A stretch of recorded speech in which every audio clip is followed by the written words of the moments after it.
sabe? Mas a Bíblia em nenhum momento vai dizer que o homossexualismo é pecado. A Bíblia vai dizer assim, olha, com homem não te deitarás, como se fosse mulher. Abominação é. Levíticos, né?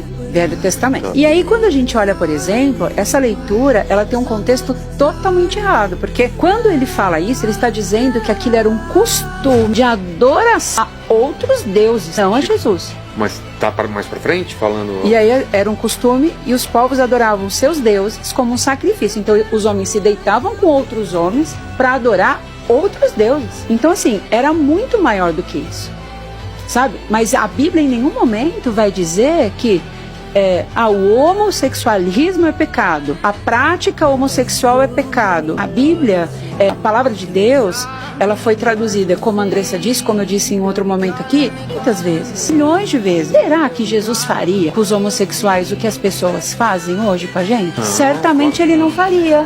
Ele não faria. O nosso vídeo de hoje é para responder sobre essa proibição de Levítico 18:22. Essa proibição seria apenas sobre rituais pagãos ou uma norma moral permanente? Porque acabamos de ouvir que essa proibição só era para aqueles que exerciam tais práticas nos templos pagãos ou em forma de sacrifício. Olha só, essa afirmação pode até soar elegante, mas quando a gente abre o texto e examina com honestidade, ela simplesmente não se sustenta. E para isso, o primeiro ponto que eu quero destacar é: o texto não menciona idolatria. Eita, é mesmo, pastor? Vamos ver. Porque esse primeiro ponto é importante. Porque esse primeiro ponto, o mais simples, e acaba sendo o mais devastador. Por quê? Porque o texto não menciona idolatria nem uma única vez.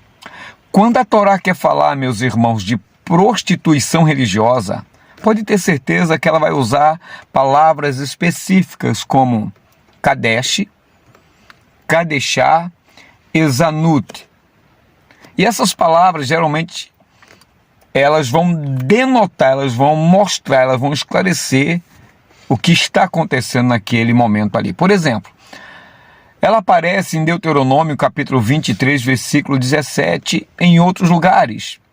Mas em Levítico 22, ela aparece? Claro que não.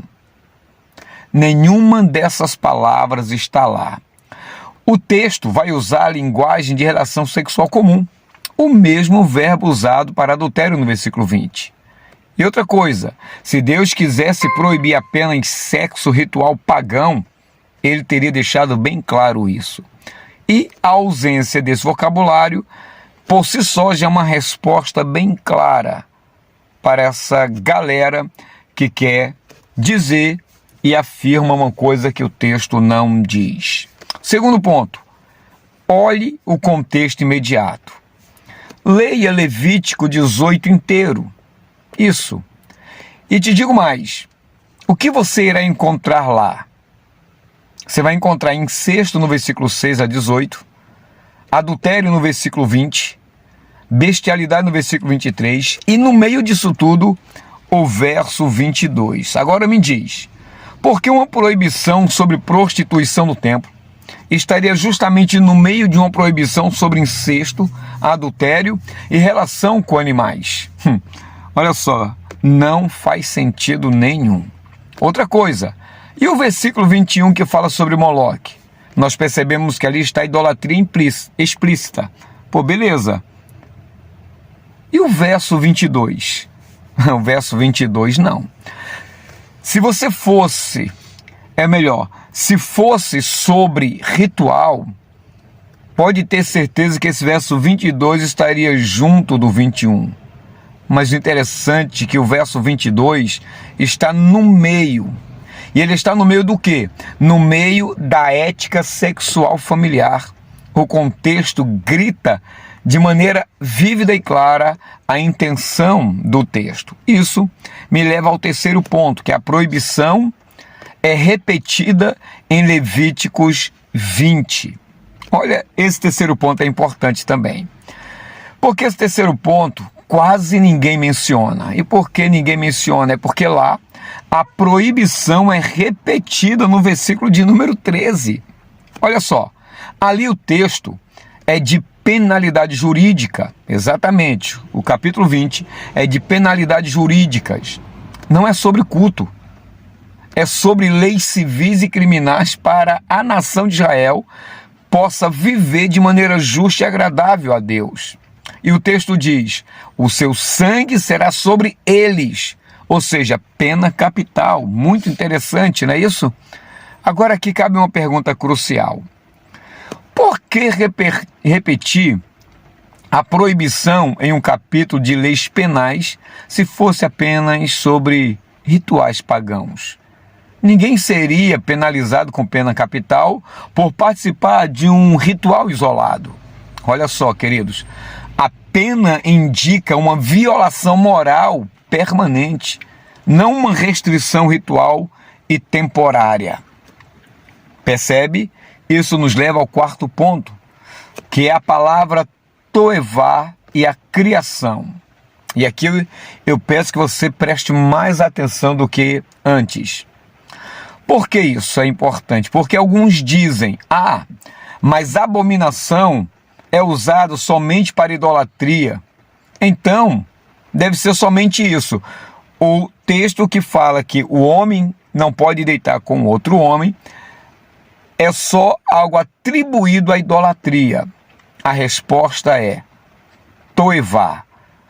E toevá é uma palavra usada para balanças desonestas, mentira, opressão aos pobres, incestos e bestialidade. E descreve, meus amados, transgressões morais graves e não apenas rituais. E aqui está o ponto teológico mais forte. A ética sexual da Torá não começa no Sinai. É mesmo? Não começa. Começa em Gênesis. Homem e mulher os criou, serão uma só carne. Capítulo 1 e capítulo 2 de Gênesis. E eu faço uma outra pergunta. Quando Gênesis foi escrito? Antes de existir Israel, antes de existir Canaã, antes de existir qualquer ritual pagão específico. Se a proibição fosse apenas sobre rituais cananeus, ela não teria raiz na criação, mas ela tem. O próprio Senhor Yeshua cita Gênesis 1 e 2 como fundamento da ética sexual, e é por isso que a norma vem antes da criação e não da cultura. Quinto ponto, o Novo Testamento confirma o seguinte: o Novo Testamento repete a proibição sem mencionar idolatria. Por exemplo, em Romanos 1, versículos 26 e 27, Paulo clama de maneira forte contra o pecado daqueles que estavam cometendo, e ele diz: isso é errado. Por que errado? Porque Paulo chama essa prática de contrária à natureza, e é por isso que é errado. Porque está ligado a ídolos? Não, não é porque está ligado a ídolos. Porque Paulo diz: isso viola a ordem natural da criação. Por isso, a mesma ética lá de Levítico 18 aparece, graças a Deus, no Novo Testamento, sem a ressalva de apenas isso está concentrado ou ser pecado em rituais pagãos. Percebe que a continuidade teológica é bem clara? E para nós fecharmos, agora vamos concluir com verdade e graça. Quando nós examinamos o hebraico original, o contexto imediato e a estrutura do capítulo, e também a teologia da criação e a continuidade do Novo Testamento, a conclusão é inevitável. Levítico 18, 22 não é sobre pagãos. É uma norma moral baseada na ordem da criação. Pastor, e o que isso significa? Simples, simples, simples. Isso não significa que a Bíblia não tenha graça. Tem.